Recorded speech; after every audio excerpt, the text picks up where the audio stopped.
Okay, good morning po sa ating lahat. So, meron po akong i-share at babahagi po sa inyo. Ito po ay may kinalaman sa pagiging hypocrite. Alam niyo yun, hipokrito, yung mga nagpapakita ng mabubuting gawa. Tapos, talagang pinapakita nila ito dahil they're expecting something in return. Okay, ngayon naman ang Biblia, ang Panginoong Hesukristo in particular, siya po yung nagsasalita dito. I mean, you just have to observe kung paano niya binabalangkas o binibigay yung pinakaugat ng gusto niyang sabihin sa atin. Tulad nito, ito ang heading niya rito sa Bible, Giving to the Needy. O yan, marami naman tayong mga pilantropong kilala, pero kung titignan po natin, makikita natin talagang meron pong mga tinatawag na sariling interest, Ito yung giving to the needy. Sabi niya, be careful not to do your acts of righteousness before men, to be seen by them. Yun. If you do, you will have no reward from your Father in heaven. Totoo naman po. Kasi ang Panginoon, hindi natin maloloko. Maaring yung mga tao maloko mo, hey, mabait siya, ganito yan, ganon. Pero ang Panginoong Hesukristo, hindi mo maloloko. Alam niya yan.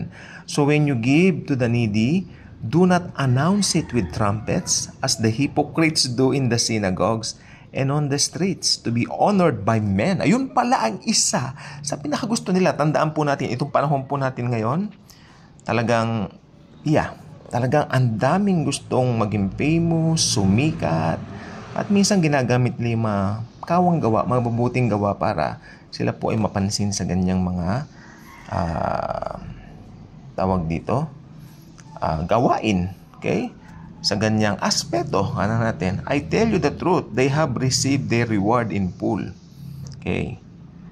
But when you give to the needy, ito yung tamang motibo, do not let your left hand know what your right hand is doing. Tama nga naman. Ibig sabihin, huwag mo nang ipaalam. Di ba?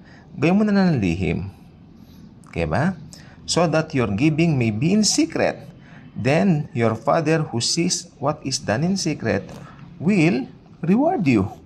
Ganun lang po yan kasimple. Okay?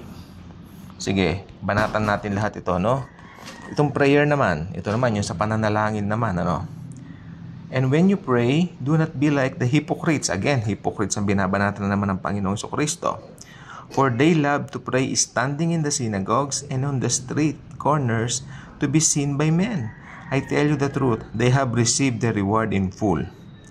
Okay? But when you pray, go into your room, close the door, and pray to your Father who is unseen. Then your Father who sees what is done in secret will reward you. And when you pray, do not keep on babbling like pagans, for they think they will be heard because of their many words. Do not be like them, for your Father knows what you need before you ask Him. Akalain nyo yan?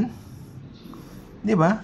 Bago pa pala tayo lumapit sa ating Panginoong Hesukristo, alam niya na yung kailangan natin.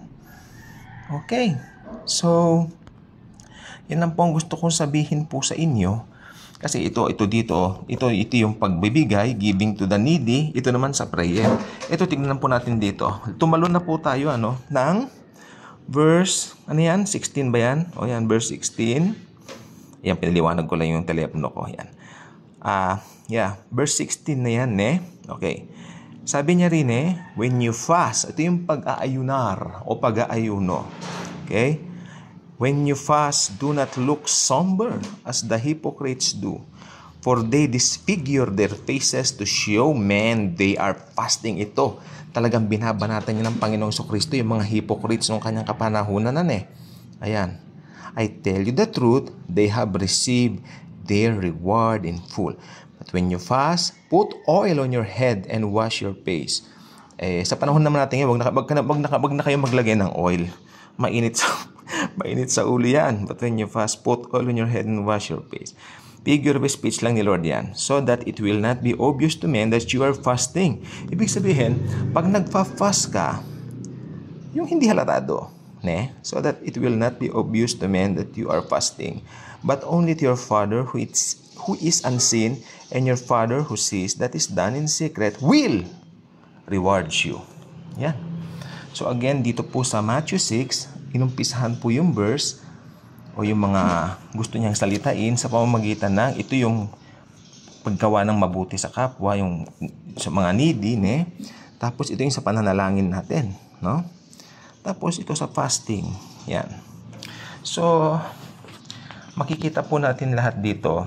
Hindi naman po masama ang mga nakalagay dito. Kung titignan po natin mabuti, hindi po masama ang maging mapagbigay. Check yan. Hindi masama yan. At lalong hindi masama ang pagdarasal o pagpipray. Check yan. Hindi masama yan.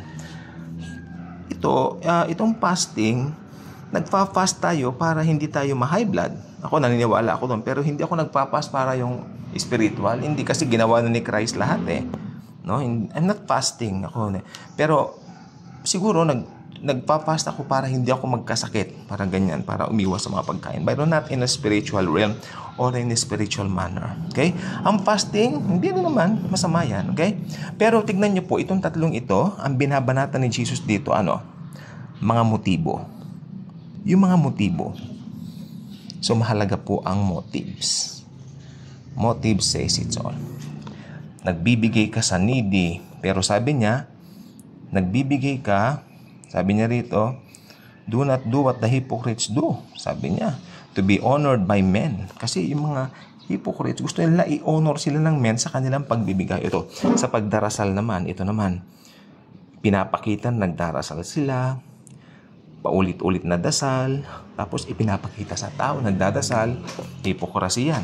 Tapos ito, fasting, nagpa-fasting, para ipakita na nagpa-fast, hypocrisy din yan. Pero hindi naman po masama ang magbigay.